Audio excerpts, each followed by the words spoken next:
Susu yang diutamakan adalah ASI. Jadi ASI itu tidak bisa digantikan oleh susu apapun. Langsung diarahkan ke area puting, tidak.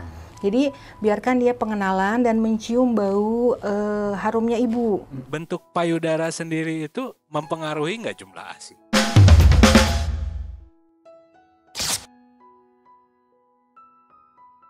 Halo sahabat sehat, balik lagi di Unggul Podcast Rumah Sakit Unggul Karsa Medika. Kali ini kita mau membahas podcast seputar ASI nih. Karena kebetulan kita lagi ada namanya Pekan ASI Sedunia. Nah sebelum itu kita udah ada 2 narasumber. Seperti biasa ada dokter spesialis dan juga perawat. Nah kita kenalan dulu yuk sama dokternya nih. Dokter Chandni Daryanani, spesialis anak. Selamat siang semuanya, Mam. Saya Dr. Chandni Daryanani, spesialis anak. Saya berpraktek di Rumah Sakit Unggul Karsa Medika. Nah, satu lagi ada juga Ibu Perawat Dina Jayusma. Boleh? Hai Sobat Unggul. Oke. Nah sebelumnya sama Dokter Chandni ini pasti udah pernah sering lihat ya di Instagram Rumah Sakit, di YouTube juga udah ada podcast-podcastnya. Sama beliau juga ada sering edukasi juga di Instagram dan TikToknya ya. Jadi udah sangat terkenal nih. Sudah ahlinya. Nah, oke. Boleh dok disampaikan pengalamannya? Saya sudah bekerja di Rumah Sakit Unggul Karsa Medika, sudah berjalan 5 tahun. Selama saya berpraktek, kita sangat menekankan tumbuh kembang anak, kemudian nutrisi, dan juga nggak kalah lagi yang paling penting adalah manajemen laktasi. Jadi manajemen laktasi ini adalah salah satu upaya untuk mendukung semua moms dan bunda untuk bisa melaksanakan pemberian ASI secara eksklusif. Itu. Oleh Ibu Dina, perkenalkan dulu sama sahabat sehat. Perkenalkan, nama saya Dina Jayusman. Kebetulan sekarang sebagai perawat perinatologi. Kalau bisa dihitung, pegang ruang perina itu pengalaman di ruangan bayi itu kurang lebih 13 tahun.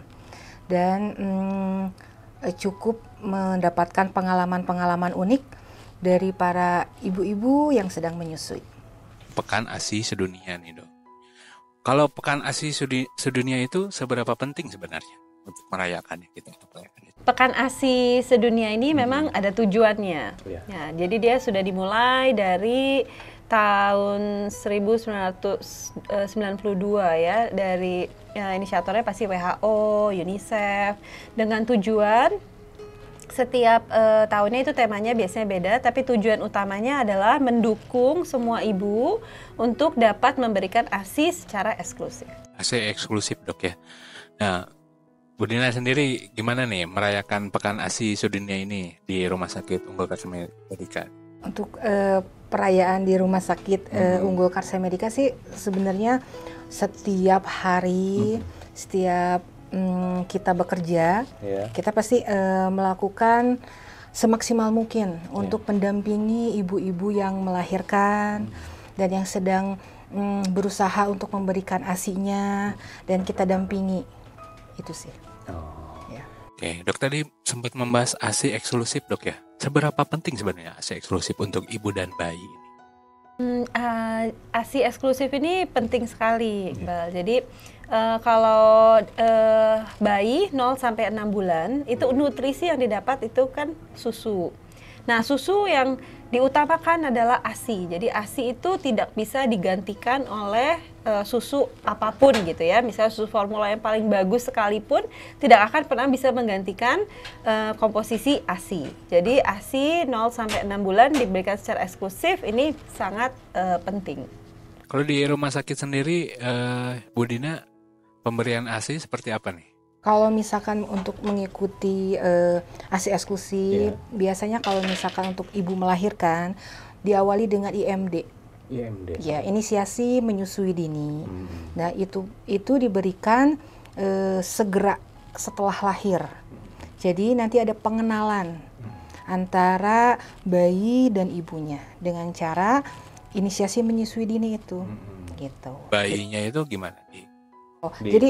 Dikenalinnya. Jadi tapi yang paling penting itu sebelum kita melakukan inisiasi menyusui dini, yang pasti kita pastikan orang tuanya atau ibu dalam kondisi yang stabil. Bayi pun sama, harus dalam kondisi stabil. Jadi kemudian langsung kita letakkan di dada ibu, bukan langsung diarahkan ke area puting, tidak.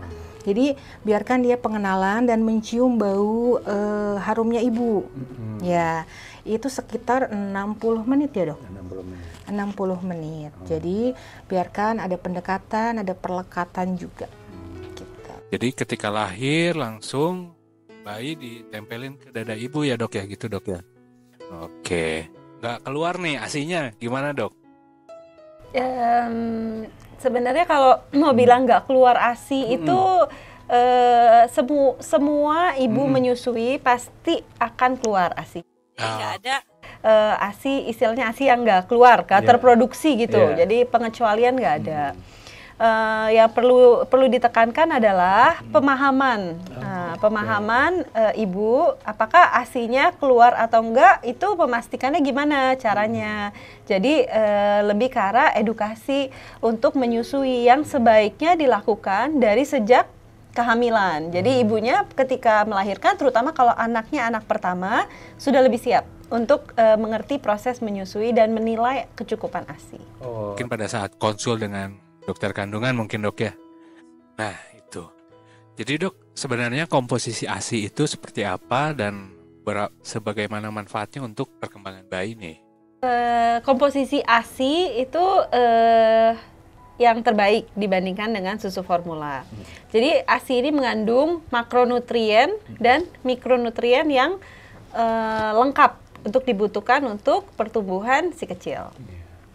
Sampai berapa tahun tuh, Dok, biasanya? ASI secara eksklusif diberikan 6 bulan, kemudian dilanjutkan sampai usia 2 tahun.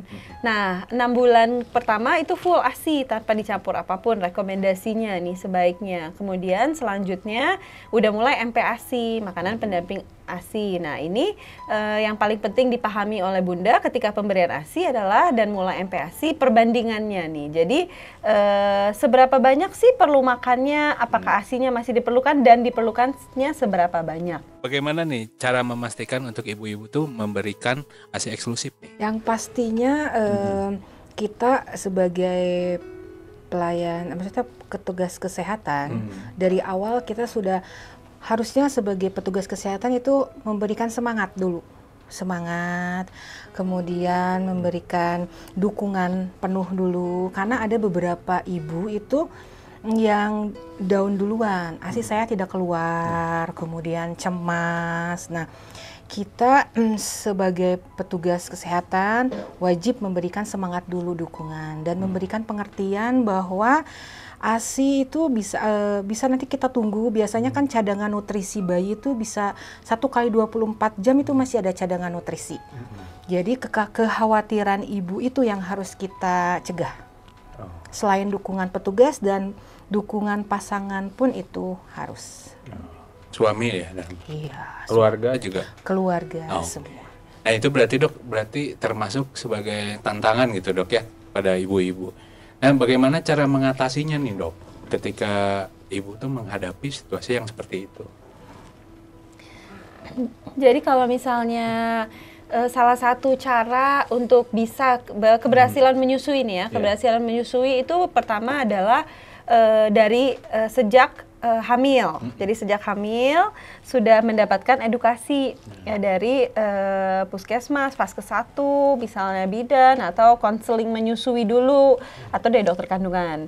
Nah, jadi dia sudah mengerti nih. Oke, berarti proses menyusui ini seperti ini, perlekatannya seperti apa, posisinya seperti apa yang harus diperhatikan.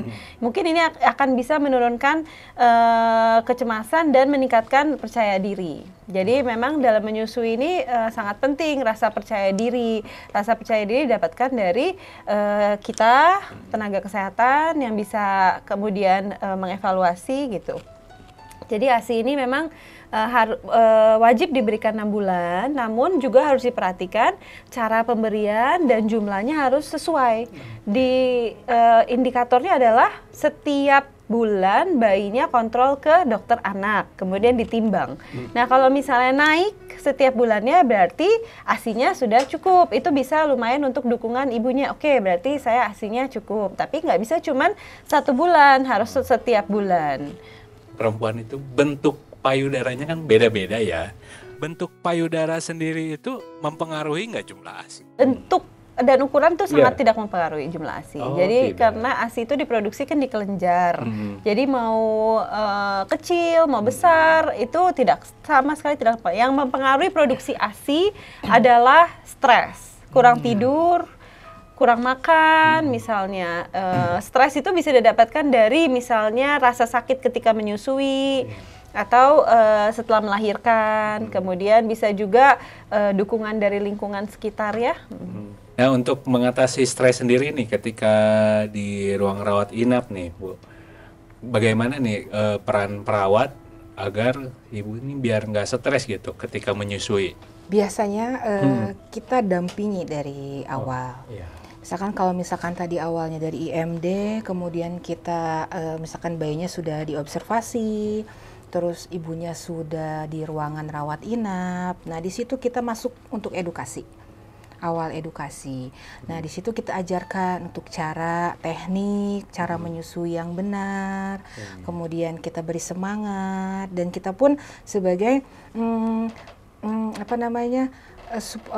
pendukung dan menerima keluh kesah ibu. Biasanya kadang sambil curhat ibu-ibunya. Nah, di situ nanti ada kontak rasa saling care gitu. Jadinya ibu pun terbuka kendala-kendala pada saat menyusui karena di pengalaman itu bukan hanya anak pertama atau kedua atau ketiga, karena setiap kelahiran anak pasti memiliki pengalaman yang berbeda. Jadi kita pun memberikan edukasi pun berbeda-beda gitu.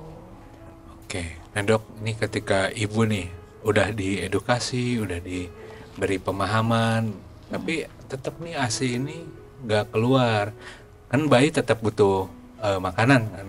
Nah itu sebagai penggantinya apa, Dok? Kalau misalnya pengganti ASI itu sebenarnya kalau tidak sesuai dengan indikasi medis gitu misalnya kita tidak berikan. Jadi tetap kita fokusnya adalah mengedukasi ibu. Satu, kita evaluasi lagi nih kenapa kalau menurut ibu nggak keluar kenapa. Posisinya udah benar nggak, perlekatannya udah benar nggak. Kemudian kita akan ajarin ibu untuk perah misalnya, kasih ASI perah dulu. Kemudian nanti kita evaluasi lagi, mungkin jaraknya nggak bisa terlalu lama, 3 hari gitu. Nanti kalau misalnya memang berat badannya turun lebih dari 10%, kemudian bayinya benar-benar tidak bisa menyusu, misalnya ada tangtai yang memang butuh penanganan khusus gitu, tetap indikasi pertama gantinya ASI perah. Tapi kalau misalnya ASI perahnya juga ibunya masih belum bisa, ya sambil kita membantu ibu, mendukung ibu untuk akhirnya ASI eksklusif, kita bisa tambahkan susu formula. Ibu yang dengan kondisi medis tertentu yang tidak bisa mengeluarkan ASI itu seperti apa nih, Dok? Khususnya di Indonesia nih. Banyak nggak sih sebenarnya? Kalau misalnya ASI adalah nutrisi terbaik. Nah, ada beberapa kondisi medis yang memang ibunya tidak bisa menyusui.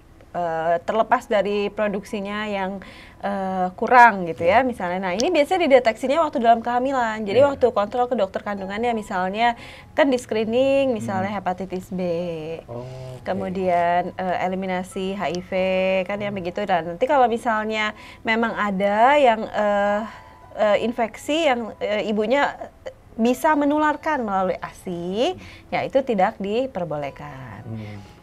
Kecuali juga dalam kondisi tertentu, misalnya hepatitis B, ibu dengan hepatitis B ketika melahirkan bayinya tetap boleh menyusui eksklusif dengan catatan bayinya sudah mendapat imunoglobulin.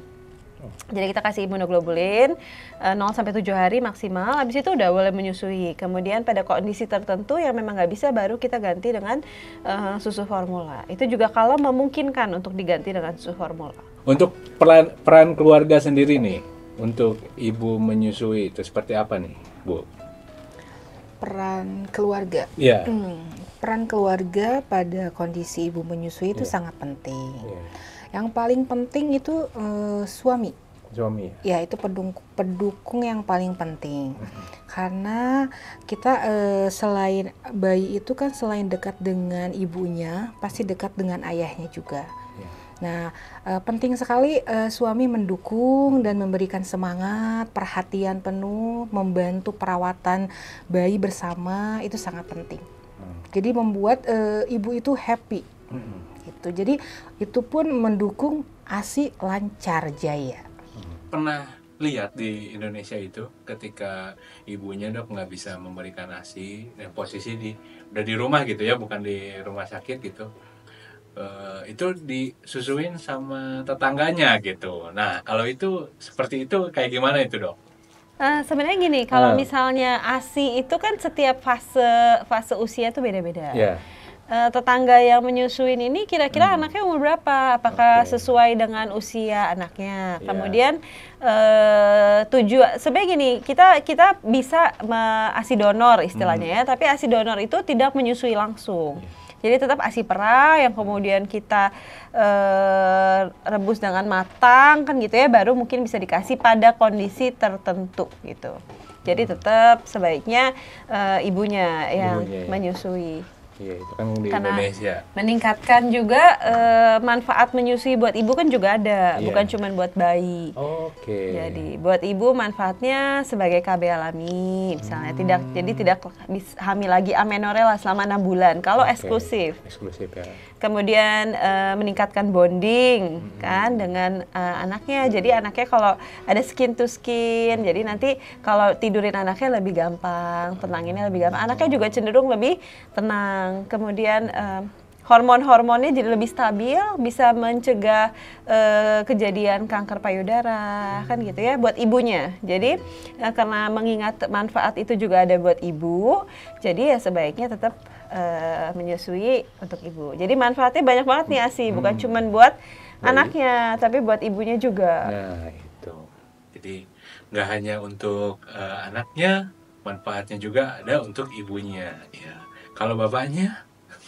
Ada ya. Oh, ASI manfaatnya buat semua. Oh, semua ya. Buat ibunya ada, buat anaknya ada, buat bapaknya. Nggak harus ngeluarin beli susu formula. Mahal hemat, lagi ya. Mahal. Hemat, bisa nabung buat pendidikan. Nah, kemudian buat negara banyak manfaatnya karena akan memunculkan bayi-bayi yang pertumbuhan dan perkembangannya sangat sehat, mencegah stunting, kemudian bisa menjadi generasi bangsa yang lebih baik. Oke, keren banget ya. Jadi bermanfaat untuk semua ya. Oke, dok ini ada pertanyaan di Instagram. Nah ini dok, dari Anissa Mungil. Cara bikin ASI berkualitas itu bagaimana? Pertanyaan yang sering orang merasa, aduh ASI saya berkualitas atau enggak gitu ya. Jadi sebenarnya semua ASI itu sama. Sudah diberi oleh yang di atas anugerah bahwa semua ibu yang punya anak itu akan memproduksi ASI yang kualitasnya semuanya baik. Yang membedakan hanya mungkin berdasarkan usia ya. ASI prematur sudah disesuaikan untuk bayi prematur, ASI untuk bayi yang matur, kemudian setelah 6 bulan, setelah 1 tahun itu mungkin komposisinya berbeda, tapi semua ASI itu berkualitas. Jadi nggak ada ASI yang nggak berkualitas. Jadi semua ASI berkualitas, punya nutrisi yang sama. Yang sama ya. Gitu. Walaupun itu ibunya juga apa ya dok? Misal kurang makannya atau gitu gimana? Jadi secara garis besar ASI itu sama mengandung makronutrien, mikronutrien. Makronutriennya apa? Kan seperti kita ketahui, makronutrien itu berarti lemak, protein, karbohidrat. Jadi yang terkandung dalam ASI, karbohidratnya sangat tinggi untuk menunjang pertumbuhan. Kemudian proteinnya, dia mengandung protein whey yang sangat mudah diserap. Kemudian dia mengandung lemak yang tinggi untuk perkembangan otak. Itu semua ASI jika diberikan dengan jumlah yang cukup, itu akan sama. Dan juga mengandung mikronutrien nih, semua yang gampang diserap, zat besinya, kalsium dan lain-lain. Nah, selain dari makronutrien dan mikronutrien, ASI ini juga mengandung untuk mencegah infeksi, dia mengandung imunoglobulin. Jadi dia bisa mencegah infeksi itu di semua ASI. Jadi ibunya nggak usah terlalu berpikir, aduh harus ini, harus itu. Gampang. Kalau ASI yang penting istirahat cukup, minum cukup, ibunya nggak stres, pasti produksinya lancar dan kualitasnya pasti semua baik. Semua baik. Ngocor terus ASInya ya. Ngocor. Nggak harus ngocor terus. Nggak harus. Yang penting kebutuhan anaknya terpenuhi. Tadi kan seperti bahas kalau ASI itu maksimalnya sampai 2 tahun ya dok ya.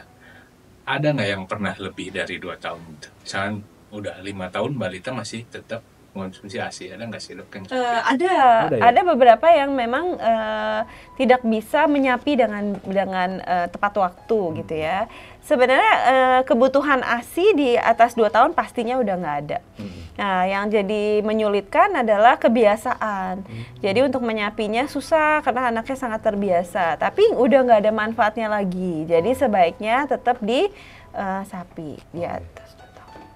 Di atas 2 tahun. Di atas 2 tahun ya. Iya. Soalnya saya pernah lihat video apa gitu. Jadi anaknya udah gede tapi masih nyusui gitu. Jadi mengganggu proses makan. Iya. Karena ASI itu yang kembali kita bahas tadi, kalau udah mulai makan nih udah harus tahu perbandingannya. Di atas 1 tahun itu kebutuhan ASI itu 30%. Itu sama dengan hanya 3 kali menyusui dalam 24 jam. Ketika menyusui masih lebih dari 3 kali dalam 24 jam, anaknya makannya pasti jadi nggak benar. Nah, ketika anaknya makannya nggak benar, berat badannya mulai nggak naik. Jadi itu kebutuhan ASI tetap diperlukan, harus diketahui per usianya. Nah dok, udah ada beberapa video yang udah kita pilihin yang lagi viral di sosial media tentunya. Jadi dokter coba reaksi dan koreksi, benar nggak nih informasinya? Karena kan informasinya belum tentu dari sumber yang tepat. Gitu. Mungkin kalau tujuan dari edukasi video ini yang saya tangkap ya, dia mau menekankan sekali untuk jangan membuang ASI di awal. Jadi 7 hari pertama itu kan masih kolostrum, antibodinya, IgA-nya masih tinggi, imunoglobulinnya. Dan ini sangat bisa memberi proteksi buat bayi untuk mencegah infeksi. Gitu. Jadi mungkin itu penekanannya. Kemudian untuk menjelaskan bahwa setelah itu juga ASI tetap mempunyai manfaat yang tidak kalah hebat dengan 7 hari pertama. Tapi mungkin beberapa keluarga mitos, yang pertama ini justru yang jelek, justru dia menekankan yang pertama ini yang paling bagusnya. Habis itu tetap bagus juga, tetap tidak bisa digantikan oleh yang lain juga. Jadi yang paling bagus itu ASI kolostrum ya dok ya? ASI kolostrum baik, tidak boleh dibuang karena banyak sekali manfaatnya. Tapi ASI setelah itu juga tetap memenuhi nutrisi yang sesuai dengan kebutuhan. Videonya memang menekankan di beberapa tips lah ya untuk membuat ASI lancar. Jadi memompa 2 jam sekali. Jadi mengingat begini, konsep dasar ASI itu apa yang dikeluarkan itu yang diproduksi oleh tubuh. Jadi semakin sering kita keluarkan pompa gitu ya atau menyusui, itu tubuh akan memproduksi terus. Jadi tubuh kita seperti diberi sensor nih. Wah, kebutuhannya lagi 100 cc nih, harus produksi 100. Nanti kalau diperal lagi 200 produksi. Jadi ASI-nya jadi banyak. Gitu. Jadi memompa 2 jam sekali itu memang salah satu cara untuk meningkatkan produksi. Kemudian menyusui secara langsung. Nah, kemudian kalau untuk ASI booster itu memang tidak wajib. Jadi lebih ke arah makan yang seimbang, bergizi, minum yang cukup, istirahat yang cukup. Nah, itu yang paling penting. Jadi sebenarnya ASI booster nggak begitu terlalu berpengaruh mungkin dok ya? Mungkin ada ya. Itu biasanya bentuknya apa tuh dok? ASI booster banyak ya, bentuknya banyak mereknya, banyak bentuknya, ada yang bentuk kapsul, ada yang bentuk jamu ya. Tapi intinya konsep dasarnya adalah memberi vitamin dan mineral sih menurut saya, untuk kemudian membuat ibu itu lebih sehat kan gitu ya. Ya, jadi mungkin dia menekankan apakah memang menyusui harus 2 jam sekali terus atau enggak gitu ya. Di situ tadi kalau misalnya diulang video itu bisa kita lihat ukuran lambung bayi. Jadi ukuran lambung bayi itu kita lihat kalau misalnya di 7 hari, kemudian di 10 hari kan dia bertambah besar. Jadi memang menyusui sering di awal itu karena memang masuknya memang baru sedikit-sedikit, produksi ASI juga menyesuaikan, memang masih baru sedikit.